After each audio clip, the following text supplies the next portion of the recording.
Baik, bismillahirrahmanirrahim. Assalamualaikum warahmatullahi wabarakatuh. Waalaikumsalam warahmatullahi wabarakatuh. Baik, teman-teman pemirsa podcast Dingkes Sultan Menyapa, jumpa lagi kembali di podcast Dingkes Sultan Menyapa. Maseha kak kita pura. Kesehatan untuk kita bersama. Teman-teman pemirsa yang berbahagia, sangat luar biasa pada hari ini kita jumpa pada podcast dengan sebuah tema ngobrol pintar bareng Labkesmas. Ya. Baik teman-teman sekalian, di tengah-tengah kita sudah hadir 3 narasumber kita yang luar biasa. Izin memperkenalkan yang pertama Kepala UPT Labkesda Sulawesi Tengah, Dr. Rizko MKes. Assalamualaikum semuanya. Gimana kabar dok? Sehat? Alhamdulillah sehat. Baik, yang kedua Kepala Balai Labkesmas Makassar, Bapak Rustam SSI MKes. Mana kabar Pak? Alhamdulillah Sehat Pak ya? Dari Makassar ini Pak ya? Iya dari Masya Makassar. Allah. Ewako. Baik, yang ketiga Bapak dari Balai Labkesmas Donggala, Bapak Jastal SKM MSI. Mana kabar Pak? Sehat? Alhamdulillah. Alhamdulillah. Tetap semangat. Baik, teman-teman sekalian, tentu kita bertanya apa itu ngopi bareng Labkesmas. Mungkin Dokter Rizko.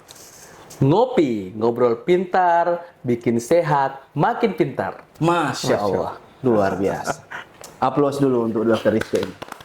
Jadi beliau kepala UPT dan sekaligus pencetus ya, dari ngopi bareng Labkesmas ini. Siap. Baik, dan alhamdulillah di tengah-tengah kita ada kopi nih dok. Mungkin kita ngopi dulu dok. Ayo kita ngopi dulu ya. Masya Allah. Mantap ini kopinya dok. Luar biasa.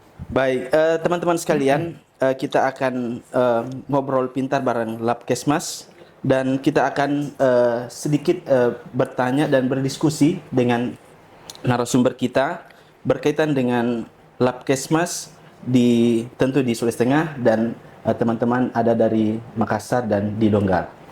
Baik, yang pertama mungkin kami ke Dr. Rizko, bagaimana peran dan fungsi Labkesmas tingkat 3 ini dok, khususnya di Sulawesi Tengah ini. Iya, jadi sebenarnya perlu diketahui dulu apa itu sebenarnya Labkesmas. Labkesmas itu adalah singkatan dari Laboratorium Kesehatan Masyarakat. Kalau dulu itu orang sering dengarnya cuma Laboratorium Kesehatan. Nah, apa bedanya nih kalau dengan Laboratorium Kesehatan dan Laboratorium Kesehatan Masyarakat? Kalau Laboratorium Kesehatan itu biasanya hanya memeriksa sampel klinis. Tapi kalau Laboratorium Kesehatan Masyarakat, dia tidak hanya memeriksa sampel klinis, tapi juga memeriksa sampel dari lingkungan, vektor, dan dia tidak hanya berfungsi untuk sebagai diagnostik penyakit, tetapi juga bisa dijadikan dasar kebijakan kesehatan ke depannya. Nah, kita di Sulawesi Tengah itu sesuai dengan transformasi kesehatan, di mana Labkesmas itu ada 5 tingkatan. Yang tingkat 1 itu ada di Puskesmas, tingkat 2 di kabupaten kota, tingkat 3 adalah di provinsi, tingkat 4 itu di regional, dan beruntungnya di Sulawesi Tengah kita punya 1 Labkesmas regional itu di Donggala, dan 1 lagi dari teman-teman di Makassar. Di Makassar ada 2 Labkesmas tingkat 4 ya. 4 ya. Dan kita semua masuk di regional 8. Nah, Labkesmas itu sendiri tadi sesuai dengan fungsinya, di mana kita bisa melakukan pemeriksaan klinis dan juga pemeriksaan lingkungan. Nah, itu kita berupaya untuk bisa menjamin kesehatan masyarakat melalui screening kesehatan, kemudian pemeriksaan sampel lingkungan agar bisa mencegah terjadinya kejadian luar biasa seperti itu. Baik, luar biasa. Baik Pak Rustam, mungkin bisa dijelaskan kepada teman-teman bagaimana Labkesmas Makassar, khususnya di Labkes di tingkat 4 ya? Iya. Silakan Pak. Iya. Jadi terima kasih hostnya. Ya, jadi saya kembali dulu bahwa Labkesmas ini adalah hasil transformasi dari Kementerian Kesehatan dalam rangka untuk bagaimana bisa memetakan fungsi Labkesmas. Kalau kita lihat fungsi Labkesmas saat ini ada 14 ya. Tapi itu berjenjang dari tier yang tadi dikatakan Dr. Rizko, dari tier 5 sebagai laboratorium rujukan nasional, Labkesmas rujukan nasional, sampai pada tier 1 yaitu yang ada di laboratorium tingkat puskesmas. Nah, tentu kalau kita lihat secara umum atau di Labkesmas Makassar, fungsinya karena ini adalah tier 4, maka tentu fungsinya adalah sebanyak 14 fungsi. Nah, kalau kita lihat fungsi, ada fungsi manajemen dan ada fungsi teknis. Nah, tadi tentu sudah banyak dijelaskan oleh Pak Dr. Rizko tentang bagaimana fungsi teknis. Tentu yang memang fungsi teknis ini adalah diharapkan dibutuhkan oleh masyarakat, seperti pemeriksaan klinis, pemeriksaan sampel, kemudian respon KLB, respon cepat terhadap wabah atau kasus-kasus yang ada saat ini seperti keracunan makanan dan energi Nah, itu adalah fungsi salah satu fungsi Labkesmas yang diharapkan berperan pada saat ini seperti itu. Kemudian juga yang terkait adalah fungsi bagaimana menjaga kualitas hasil pemeriksaan, penjaminan mutu. Kemudian ada fungsi biorepository. Jadi semua hasil-hasil itu, kemudian hasil dari mikroorganisme itu kita kumpulkan, kita simpan untuk menjaga keamanan daripada mikroorganisme yang kita temukan. Kemudian fungsi selanjutnya di BLKM Makassar adalah bagaimana melakukan upaya untuk memberikan rekomendasi hasil kajian, hasil surveillance dan lain-lain. Nah, itu rekomendasi untuk tentunya pengembangan kesehatan masyarakat ke depan, pengembangan riset dan lain-lain, seperti itu, Pak. Terima kasih. Baik, mungkin dari Pak Jastal SKM MSc bisa ditambahkan Pak, bagaimana khususnya mungkin di Labkesmas Donggala peran dan fungsinya. Silakan. Makasih ya, sebenarnya sudah dijelaskan oleh Pak Rustam tadi, Kepala Balai Labkesmas Makassar 2. Bahwa memang fungsi Labkesmas itu bertingkat ya, jumlahnya sesuai dengan tingkatan Labkesmasnya. Kalau tingkat 1 kan ada 5 fungsi, kemudian tingkat 2 ada 8, tingkat 3 ada 12 fungsi, dan kami 13 fungsi yang regional, yang tingkat 4, kemudian yang tingkat 5 itu ada 14 fungsi yang harus dilaksanakan. Nah, kalau Labkesmas Donggala ini kan ya seperti tadi sudah jelaskan bahwa ini adalah bagian dari transformasi UPT di Kementerian Kesehatan yang sebelumnya di UPT Badan Litbang Kesehatan. Karena Litbang Kesehatan itu bubar pada pindah ke BRIN, akhirnya oleh Menteri Kesehatan itu menjadi Laboratorium Kesehatan Masyarakat bersama dengan Pak Rustam yang dulunya BTKL Makassar itu juga menjadi Labkesmas. Nah, mungkin sudah dijelaskan tadi fungsi-fungsi Labkesmas oleh Pak Rustam. Namun mungkin ada satu mungkin yang perlu saya tambahkan bahwa kami kan memeriksa spesimen, kemudian pengujian sampel juga kami lakukan, dan kita ada ruang penyimpanan sampel. Yang namanya biorepository. Nah, ini gunanya nanti untuk konfirmasi lagi sampel yang sebelumnya mungkin sudah terkonfirmasi dan ada pemeriksaan yang ada saat ini atau yang akan datang, dan ternyata mungkin berbeda secara DNA atau genetiknya, itu bisa mengambil lagi sampel yang sudah disimpan di biorepository itu, dan bisa juga untuk penelitian. Itu fungsinya. Baik, luar biasa ya. Teman-teman sekalian, boleh saya tambahkan? Oh, mau ditambahkan? Silakan. Boleh saya tambahkan, Pak Aswar ya? Jadi, kalau kita lihat regional 8 ini, Dr. Rizko, kita sangat bersyukur ya, bahwa regional 8 ini diampu oleh 3 Labkesmas tier 4 dengan kemampuan masing-masing. Jadi, teman-teman di regional 8 ini, mulai dari tier 3 dan 2 dan 1, itu diampu oleh 3 Labkesmas yang mempunyai spesifikasi kemampuan masing-masing. Kalau di BBLKM Makassar itu adalah kemampuannya untuk pemeriksaan klinis, salah satu fungsi. Kemudian di BTKL, ex-BTKL dan sekarang menjadi Labkesmas Makassar 2 itu adalah kemampuannya adalah surveillance dan lingkungan. Nah, tentu ini kajian-kajian dan perumusan rekomendasi itu nantinya akan keluar dari situ.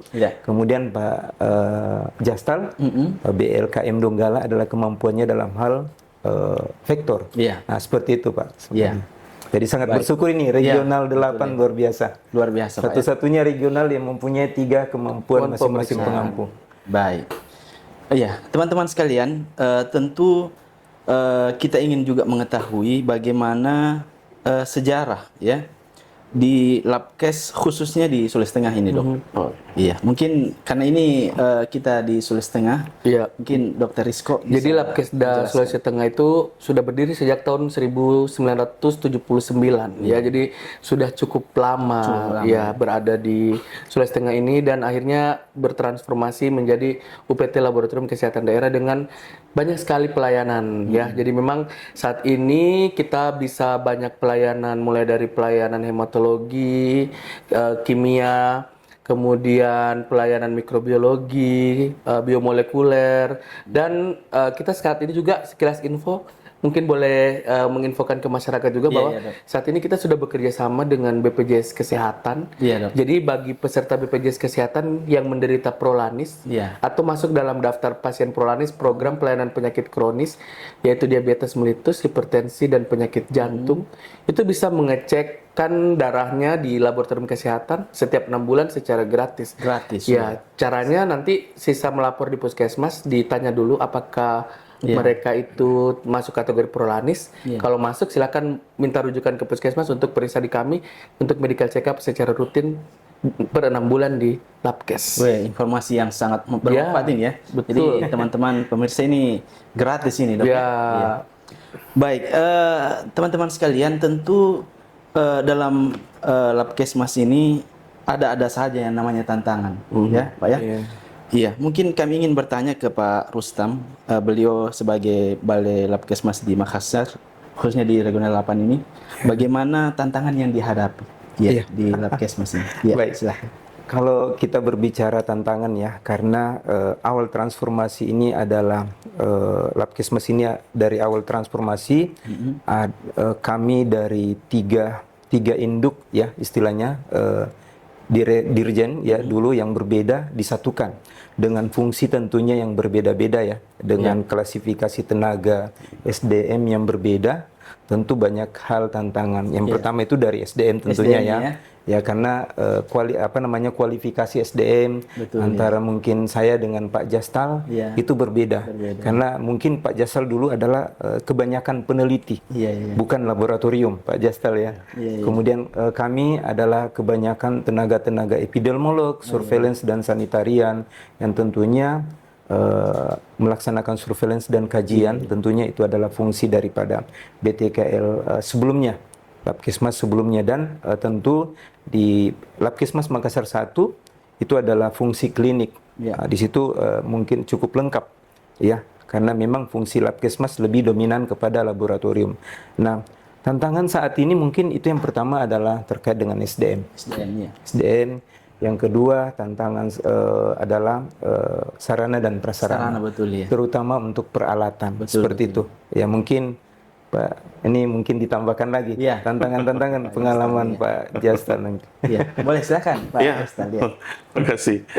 Jadi ya memang akan di awal transformasi ya kami dari Litbang Kesehatan berubah menjadi Labkesmas, meskipun memang laboratorium kami itu laboratorium penelitian ya yang lebih banyak terkait ke arah vektor dan binatang penular penyakit, kemudian biomolekuler dan mikrobiologi, itu yang sudah berkembang selama ini.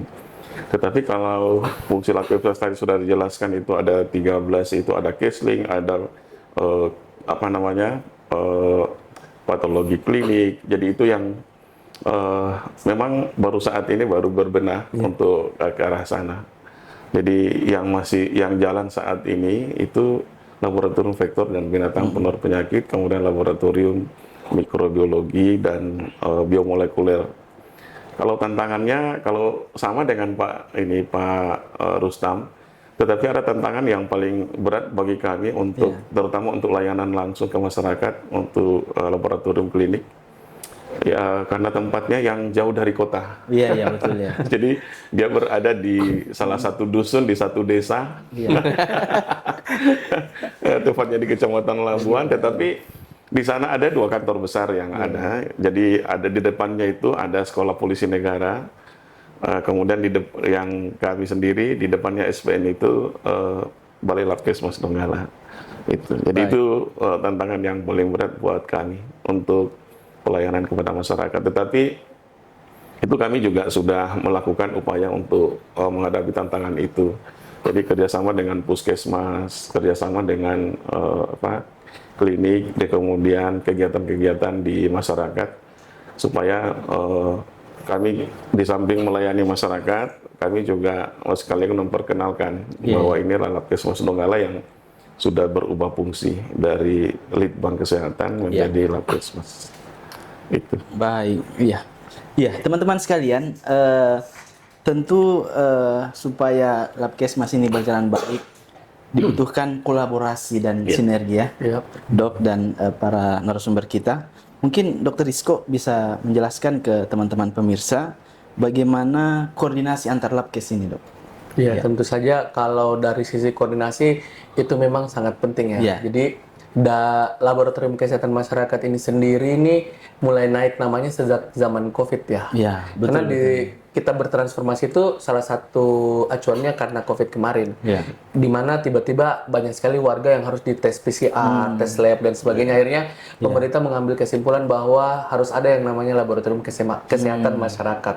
Dan itu harus dilakukan secara berjenjang dan semua kompetensi-kompetensi yang tadi sudah disebutkan itu harus dimiliki dari masing-masing tingkat laboratorium. Kenapa? Karena deteksi dini sebuah penyakit itu sangat penting supaya bisa mencegah terjadinya kenaikan stadium penyakit ataupun mencegah penularan ke orang yang lebih banyak lagi.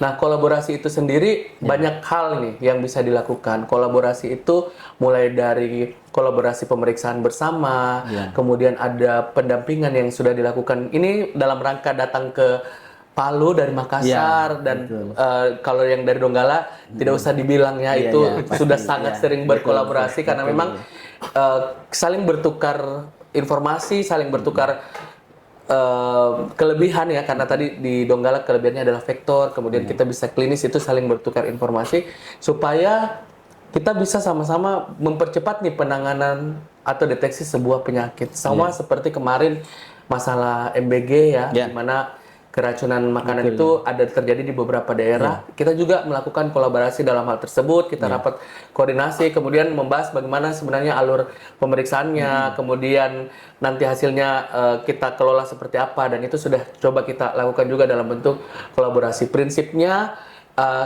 kami selain di hari ini tuh ingin memperkenalkan bahwa di Sulawesi Tengah itu lab kita sudah ada dan lengkap, cukup bisa melakukan banyak pemeriksaan dan masyarakat Sulawesi Tengah tidak perlu ragu ya, karena dengan deteksi-deteksi yang dilakukan di Sulawesi Tengah, insya Allah cukup banyak hal yang kita bisa antisipasi, baik itu kejadian wabah maupun KLB dari sisi pemeriksaannya. Nanti kalau umpama dari sisi programnya itu nanti bisa kolaborasi lagi lintas sektor dengan dinas kesehatan ya. Jadi memang kolaborasi itu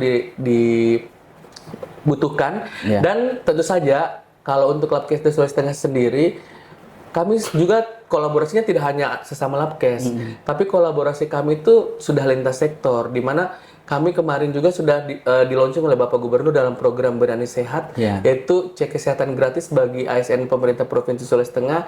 Kita saat ini sudah melakukan pemeriksaan ke lebih dari 40 OPD, targetnya 52 OPD dengan jumlah total kurang lebih 2.900-an ASN yang sudah dilakukan pemeriksaan. Nah, itu yang pertama. Kemudian kami pun juga sudah berkolaborasi dengan PKK, tim penggerak PKK, dengan meluncing mobil sehat. Mobil sehat PKK ini merupakan mobil yang dikerjasamakan, itu mobilnya Labkes dikerjasamakan dengan tim penggerak PKK untuk melakukan berbagai macam program kesehatan, diantaranya penyuluhan kesehatan terkait dengan kanker serviks. Kemudian nanti ini dalam waktu dekat kita akan melakukan lagi screening kanker serviks, baik itu dengan metode HPV DNA, kemudian IVA yang bisa berkolaborasi kembali. Dan kemudian yang berikutnya kita juga nanti dalam waktu dekat kita akan mengadakan yang namanya Laboratorium Kesehatan Masyarakat Expo 2025. Jadi Sulawesi Tengah itu ditunjuk sebagai tuan rumah ya, karena kolaborasi lintas sektor ini itu dilihat cukup aktif, cukup banyak, sehingga dari regional 8 yang tadi sudah disebutkan, Sulawesi Selatan, Tenggara, Barat, dan Tengah juga akan hadir di sini untuk melihat bagaimana sih kolaborasi lintas sektor di laboratorium kesehatan yang ada di Sulawesi Tengah itu. Dan kami berharap banyak event nanti yang datang, mungkin akan ada cek kesehatan gratis bagi masyarakat di event tersebut. Nanti tunggu saja kabarnya, rencananya akan diadakan tanggal 30 dan 31 Oktober 2025. Luar biasa ya. Jadi saya kira banyak sekali kolaborasi yang sudah disebutkan oleh dokter tadi, dan saya kira dok ini bukti nyata salah satu bentuk kolaborasi kita bisa ngopi. Ngopi, betul. Ini salah satu bukti nyata. Betul. Kolaborasi dalam bentuk sosialisasi. Iya. Jadi teman-teman sekalian, jangan lupa ngopi, ngobrol pintar, bikin sehat Makin pintar. Baik, kita ngopi dulu dok. Ngopi lagi. Bismillah.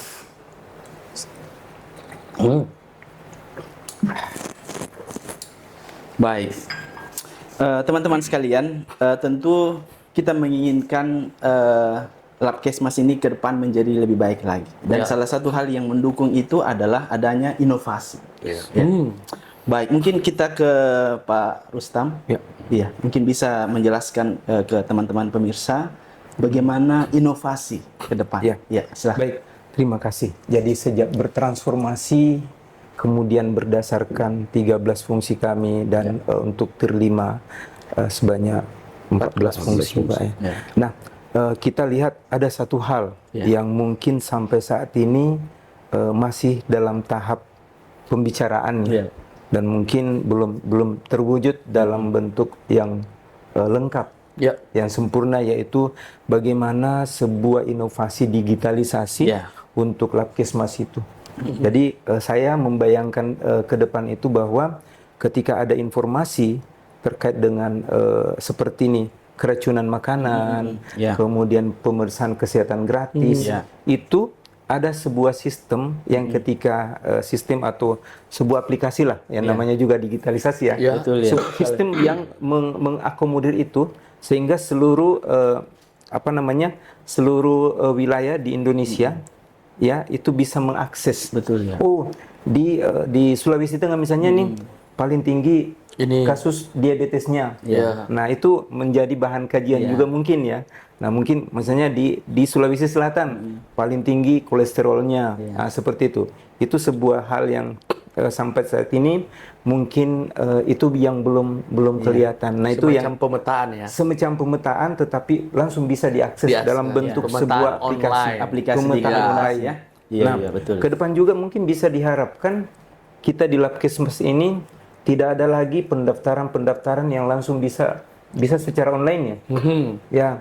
Jadi kecuali mungkin pengambilan sampel itu mungkin harus diambil, harus datang. Tetapi kalau sistemnya itu sekarang kalau bisa semua serba online. Tetapi walaupun seperti itu, keamanan pasien, keamanan data itu juga tetap terjaga, terjamin seperti itu. Jadi intinya adalah kita mengharapkan ke depan ada sebuah digitalisasi semacam pengembangan dari Labkesmas ini, semacam digitalisasi semua kegiatan seperti itu. Dari Pak, kita mungkin ada tambahan? Saya setuju dan disampaikan oleh Pak Rustam tadi, dan saat ini kami sedang berproses untuk itu. Jadi kami nanti membuat sistem, ini sedang dalam proses membuat sistem, jadi nanti orang buka saja websitenya BLKM Donggala, nanti dia lihat kebutuhan apa yang mereka butuhkan di sana, mau periksa apa. Jadi ini tinggal masuk dalam sistem itu, kemudian nanti mengklik, dia ke laboratorium klinik, terus kliniknya itu mau periksa apa. Jadi nanti tinggal diklik, jadi teman-teman di laboratorium itu sudah tahu. Atau kalau dari dinas kesehatan mau kirim semacam sampel untuk mau diperiksa. Jadi kalau kirim sampel, dia sudah tahu, oh ini ke arah mikrobiologi. Jadi dia klik mikrobiologi, tapi teman-teman dari lab mikrobiologi kami itu sudah siap di sana untuk menerima sampel dan disiapkan tenaga untuk memeriksa di sana. Jadi ini salah satu upaya untuk mempercepat pelayanan dan dapat mengeluarkan hasil. Tidak perlu lagi pasiennya datang untuk mengambil hasil, tetapi itu bisa langsung diakses melalui aplikasi itu. Jadi itu yang kami lakukan. Kemudian yang kedua, Seperti yang saya sampaikan tadi, bahwa ini adalah transformasi dari Litbang ke Labkesmas, kami punya masih banyak tantangan terkait dengan jenis pelayanan yang kami harus lakukan. Kalau kita menurut WHO itu harusnya 81 jenis pelayanan atau jenis pemeriksaan yang kami harus lakukan. Tetapi dari yang 81 itu sekitar 50% itu baru bisa kami lakukan karena memang tadi disampaikan SDM-nya memang perlu penyesuaian. Kemudian alatnya sampai saat ini juga belum ditransfer ya, belum dihibahkan dari pusat ke Labkesmas. Berproses gitu. ya. Jadi sedang berproses. Mudah-mudahan tahun ini mulai tahun ini secara bertahap dikirimkan dari pusat sampai tahun 2028. Baik. Mudah-mudahan. Baik, teman-teman sekalian, tentu saat ini kita juga mengetahui ya isu terkini ini ya berkaitan dengan cek kesehatan gratis dan makan bergizi gratis. Ya, mungkin bagaimana Labkesmas ini ya, bagaimana kesiapsiagaannya ya, termasuk dalam menghadapi KLB. Ya, mungkin Dokter Rizka bisa. Iya, jadi kalau untuk kesiapsiagaan, pertama terkait dengan cek kesehatan gratis sesuai dengan tupoksi kami sebagai Labkesmas Tier 3, di mana kami juga diharapkan bisa turut berperan aktif dalam peningkatan jumlah orang yang bisa melakukan cek kesehatan gratis. Maka kalau prinsipnya tadi membahas inovasi, kalau di Labkes Provinsi Sulawesi Tengah itu satu inovasinya adalah tim mobile. Jadi kami tidak menunggu di Labkes orang datang periksa, tapi kami datang untuk mendatangi orang-orang yang berada di instansi melalui program CKGSN tadi. Itu adalah satu kami punya program di mana itu kita harapkan bisa menaikkan cakupan cek kesehatan gratis, karena sebenarnya sekilas info Bapak Ibu sekalian, Sulawesi Tengah sendiri masih dalam provinsi yang cakupannya itu di bawah dari provinsi lain. Sehingga kita berharap melalui momen ini juga saya ingin menyampaikan bahwa Bapak Ibu sekalian silakan menggunakan fasilitas itu untuk melakukan cek kesehatan gratis di setiap puskesmas ya yang ada di sekitar wilayah Bapak Ibu tinggal. Nah, itu sudah disiapkan oleh pemerintah terkait juga dengan BMHP-nya, bisa periksa di sana. Hal ini sangat penting karena bisa juga menjadi acuan pemetaan penyakit tadi. Jadi kita bisa tahu kira-kira di sini paling banyak penyakit apa, sehingga nanti program kebijakan pemerintah provinsi itu bisa diarahkan fokus pada penyakit-penyakit dengan data yang tertinggi tadi. Kemudian yang kedua terkait dengan MBG. Nah, ini kembali lagi di kolaborasi. Kita sudah beberapa kali rapat ini, baik dari Balai POM dengan Labkesmas, dan kami pun juga sudah berbicara tadi dengan Bapak Gubernur bahwa dari Labkesmas sendiri siap support, dan memang kita berbagi peran karena dari sisi izin dan segala rupa itu memang ranahnya Dinas Kesehatan, tapi kami mensupport dari sisi pemeriksaan-pemeriksaan, baik itu dari bahan makanan maupun air ya, dan juga penjamah, artinya pemasak. Jadi memang ada beberapa kriteria bahwa setiap yang menjamah makanan itu ya, pemasak-pemasaknya itu wajib melakukan pemeriksaan swab dubur ya, rektal ya, itu untuk diperiksa secara berkala. Itu di Labkes bisa, di Labkesmas Donggala juga bisa. Kemudian untuk air kami juga bisa, baik itu kadar logam dan juga mikrobiologinya. Jadi kalau mau diperiksa untuk kelayakannya itu bisa diarahkan pemeriksaannya ke Labkes, tapi nanti sertifikat penilaiannya itu tetap dilakukan oleh tim dari Dinas Kesehatan, seperti itu. Mungkin bisa ditambahkan sama Pak Jastal terkait dengan bagaimana pemeriksaan keracunan kemarin mitigasinya. Pak Jastal, ya tidak dipungkiri sesuatu yang tidak tersertifikasi itu kadang-kadang ada masalah yang akan timbul di belakangan ya. Nah, seperti contoh ini yang MBG, ada beberapa kabupaten yang melaporkan ada keracunan kemarin, dan memang seperti disampaikan Dr. Rizko, kami sudah berbagi tugas. Jadi yang khusus untuk bahan makanannya itu akan diperiksa oleh Balai POM. Terus untuk lingkungannya nanti oleh Labkesda, dan yang muntahannya yang ada selama ini itu ke kami, ke Labkesmas Donggala. Kalau itu yang kasus KLB ya, misal kayak ada yang keracunan, jadi bahan makanan kirim ke Balai POM. Kalau muntahannya itu bisa dikirim ke Labkesmas Donggala. Baik. Di Desa Labuan. Iya. Iya. Nanti dipikir di Labkesmas Donggala yang di Ya. Donggala Banawa, Pak. Donggala Jadi Banawa, ini berbeda. Iya. Jadi ada dua nanti Labkesmas Donggala. Jadi Labkesmas Donggala di tempat saya, Labkesmas Donggala tingkat 4, Kementerian Kesehatan. Kalau di Kabupaten Donggala, Labkesmas Kabupaten Donggala. Jadi itu punyanya tingkat 2. Baik. Saya kira ini info-info yang sangat bermanfaat ya untuk masyarakat dan teman-teman pemirsa yang menyaksikan podcast kita pada kesempatan ini. Baik, teman-teman sekalian, kita sudah sampai pada sesi yang terakhir. Kita ingin mendengarkan harapan dari narasumber kita, ya. Mungkin kita mulai dari Pak Rustam, ya. Bagaimana harapan untuk ke depan, masa depan kita ke depannya di Labkes ini? Ya, silakan. Terima kasih. Jadi harapan kami pertama adalah sebagai pengampu untuk regional 8 tentunya ya Pak ya, bahwa kolaborasi dari dan dukungan ini yang karena ini menjadi sebuah masalah tersendiri ya, kolaborasi dan dukungan dari pihak pemegang kebijakan kepada Labkesmas terutama untuk Labkesda provinsi dan Labkesda kabupaten ini menjadi salah satu hal yang mungkin bisa ditingkatkan ya untuk kolaborasi dan dukungan ini. Kemudian kami juga mengharapkan kolaborasi antara Labkesda provinsi dan yang lainnya juga, antar stakeholder lain juga ditingkatkan seperti itu.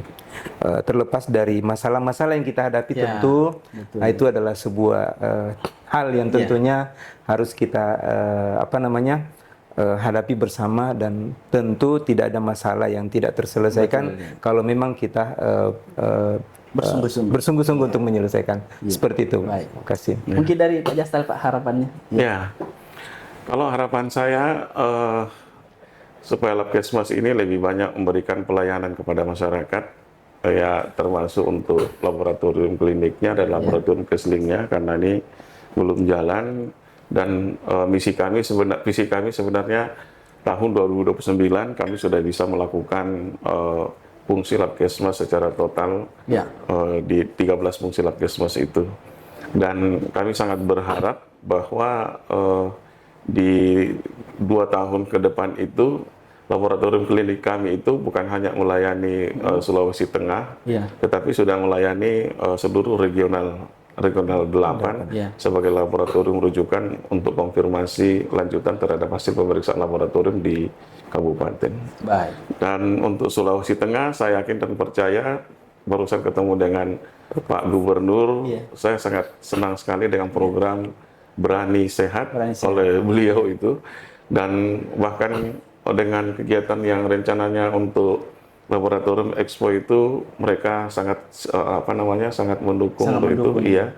Dan apalagi kalau untuk menyehatkan masyarakat, tentunya Labkesmas ini akan menjadi perhatian beliau juga. Dan mudah-mudahan pemimpin daerah yang lain itu juga mengikuti seperti Pak Gubernur, semangat beliau itu untuk memajukan kesehatan.